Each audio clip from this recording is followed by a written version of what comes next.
So a story with spaceships and a dude denoted as the chosen one.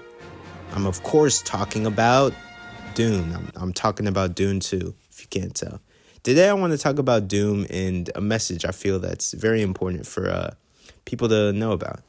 This message being the dangers of religious fanaticism. Well, first off, what is religious fanaticism? Well, I describe it as an extreme devotion to religion, a devotion so extreme that it clouds an individual's judgment, as seen with cults.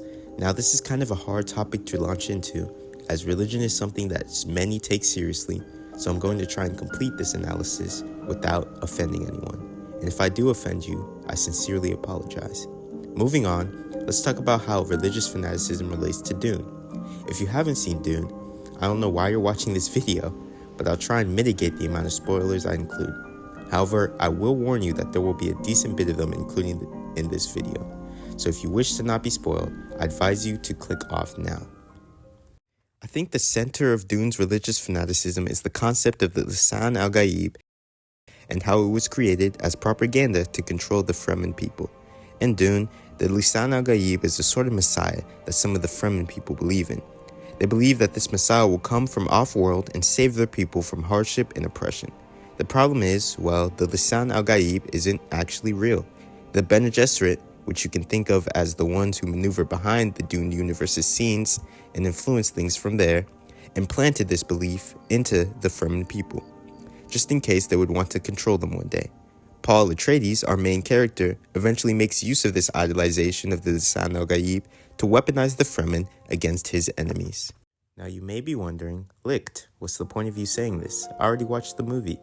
Well, I'd first like to quickly point out the danger of religious fanaticism, which is that it robs a person of the ability to think critically.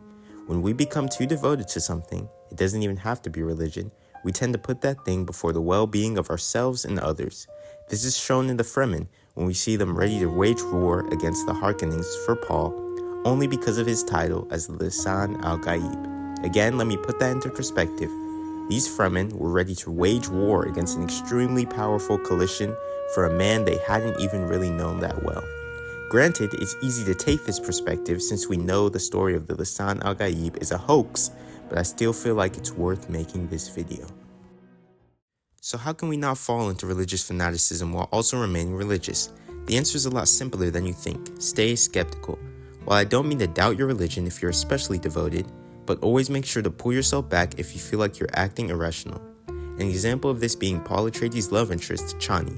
As one of the only Fremen who realizes that the Lisan al-Gaib was probably planted by the Bene Gesserit, Chani refuses to acknowledge Paul as the Lisan al-Gaib and eventually leaves his company.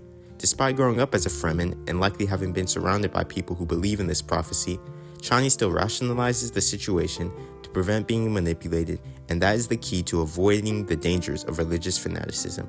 Staying vigilant enough to avoid irrational behavior, but not too vigilant to the point where you avoid religion altogether. Thanks for watching this video. I hope this encouraged you to think a bit. If you want to see more of me, consider liking and subscribing. Thanks, and this is Licht signing out.